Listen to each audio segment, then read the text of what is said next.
Recording. Hi, everyone. I'm Joseph Ungoco, Master of Beach Cities Masonic Lodge number 753 in Manhattan Beach, California. And my guest this month is Past Master of the Month, Worshipful Guy Richmond. Worshipful Guy, thanks for joining us this year.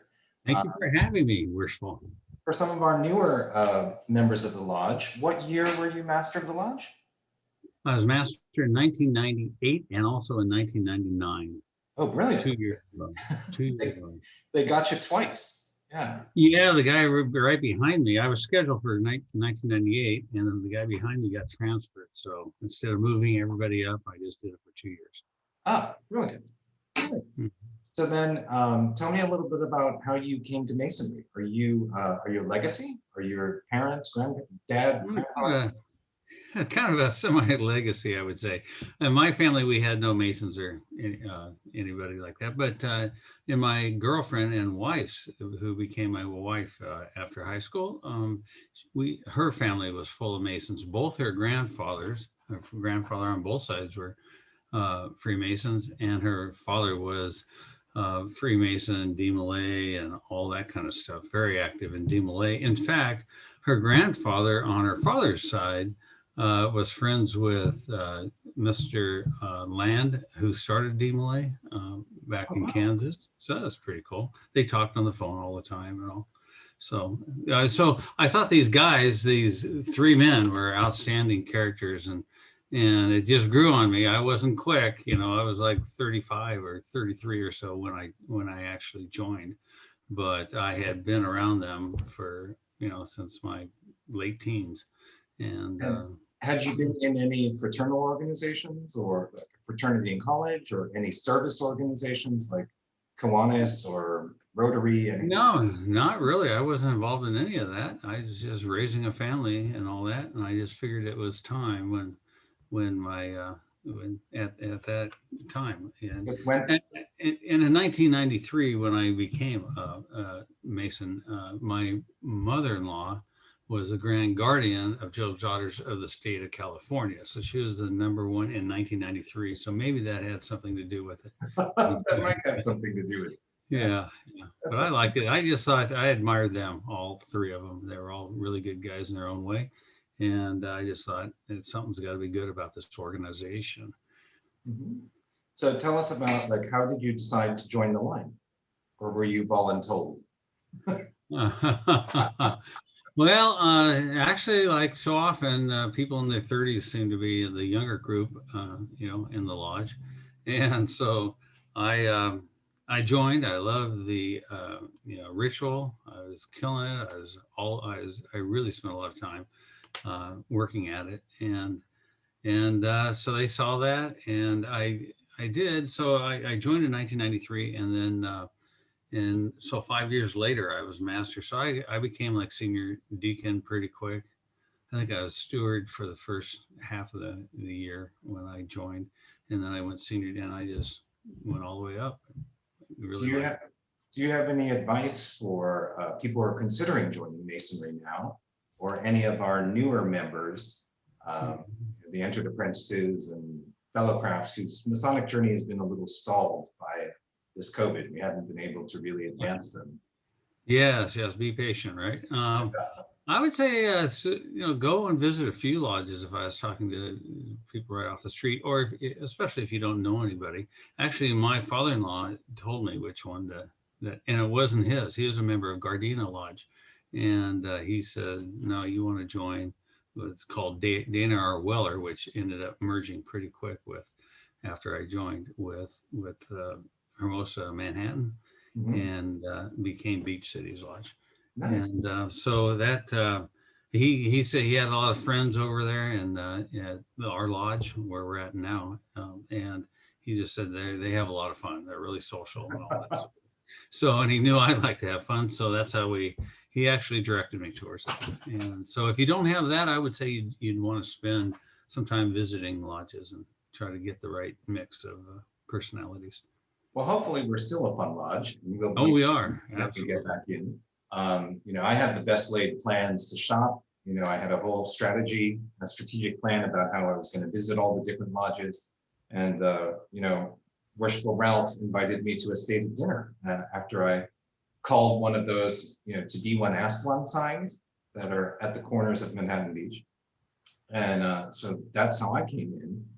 Literally, he said, come to dinner the next day, and ended up, coming to a couple of events, and forgot all about shopping. Just fell into the right one, and it happened to be in the city where I live. I'm physically closer to El Segundo, but we've got a great relationship with El Segundo as well. Mhm. What were some highlights of your year as master? We had the Grand Master come visit us. That was really good, and we had we had. Hmm? Who was that? Oh, it was the first year. It was Tony the Tiger. I don't recall his last name, but his theme was Tony the Tiger, and he was really good. He was actually a past potentate before he became Grand Master, and so he's real social. Shriners are real social. So after the event, and that was back in the day when you didn't really didn't drink much. You couldn't have it really. The rules were much different. So he wrote, Tony the Tiger wrote this addendum to his opinion, or whatever they do when they become Grand Master, to say it's okay to have liquor and at your temple, at your temple, at your lodge, but you can't store it there and things like that. So he kind of made a little difference. So it's so funny. We had a really nice event. We had a comedian that had an off-color joke, which everybody thought, oh, they were gasping because the Grand Master was there, and it was kind of she didn't know what kind of crowd it was, but he stayed for probably an hour and a half, and a whole group of us drank wine and had a good time. Drove him to his hotel that we rented for him, and then they took off the next day. But that was really exciting. That was really a lot of fun. That's a really big change, like in the history of the social side of Masonry. I didn't realize that had happened in your year. Yeah. And then what, the second year, I was the very next year, the master was Nahan, Grand Master Nahan. His brother was Stu Nahan, who was a sportscaster here in LA.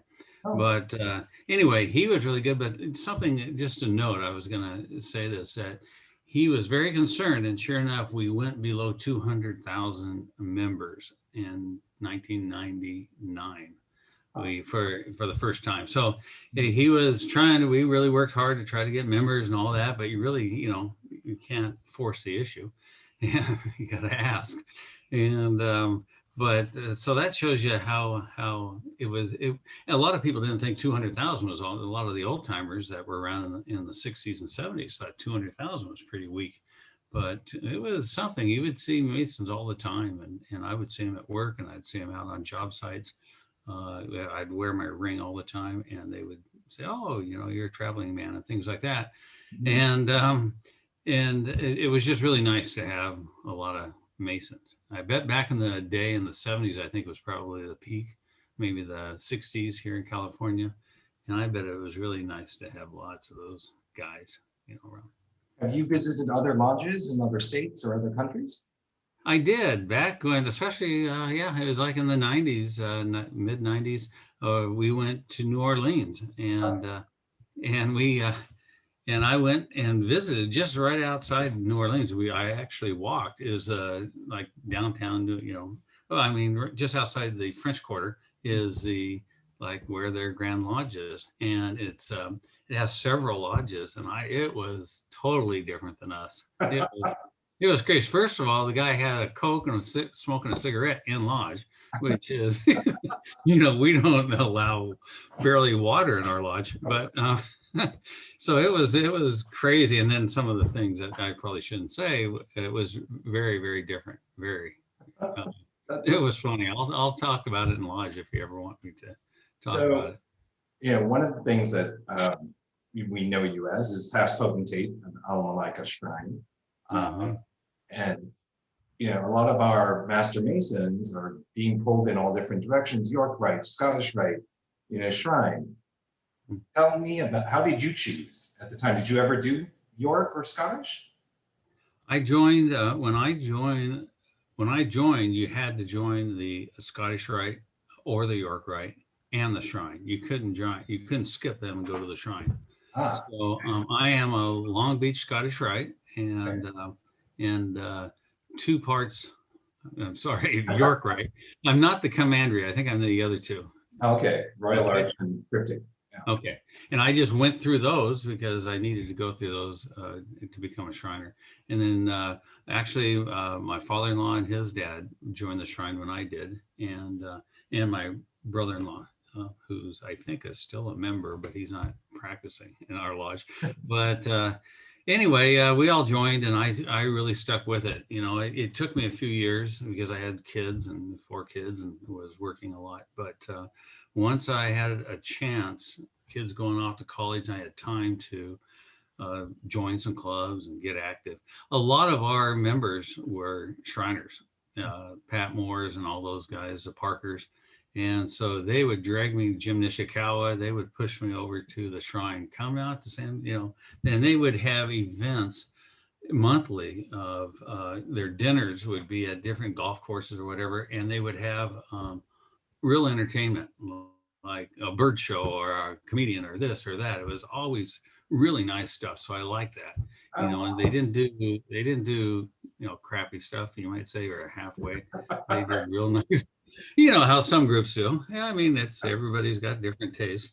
And so I really like that. And I jumped in there and got at, and then once I got into parades on the camels that we ride and stuff, I just loved it. I just loved it. It was the rest is history, right? Well, that's amazing.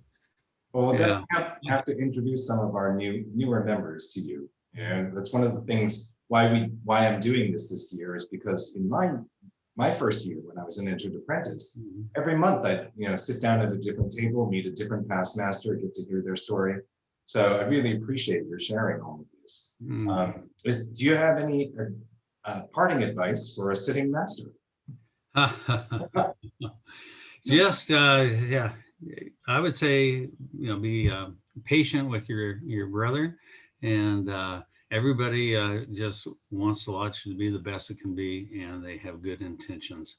So I know sometimes, especially if you're under pressure and you're trying to get your notes together, not you, I'm saying any master, young master, and people are saying, hey, Worshipful, how about this? Hey, Worshipful, how about that? It's, don't talk to me now. I'm trying to get organized. Just relax and it'll all be fine. I think that started 7 a.m. the day after the installation party.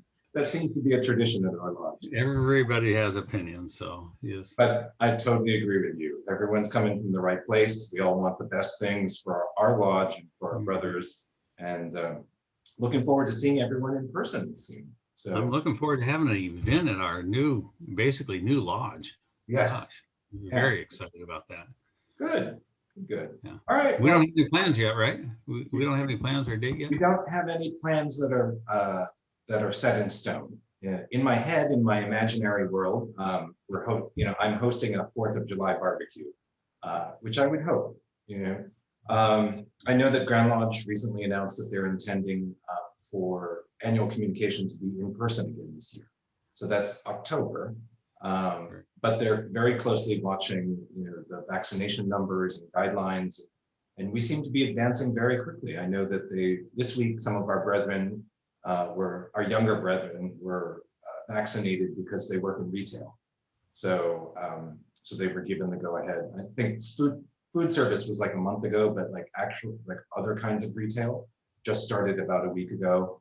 And I think we're going to be at 16 and above soon. So that's we seem to be ahead of schedule, and they you know how these vaccination clinics work. They're very efficient at moving. Yeah, where did you get your shot?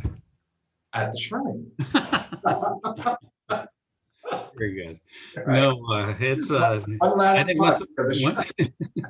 once they open it up to 16 and above, man, I think it's gonna bust out. If they can just keep the supply coming, the government, will kill it.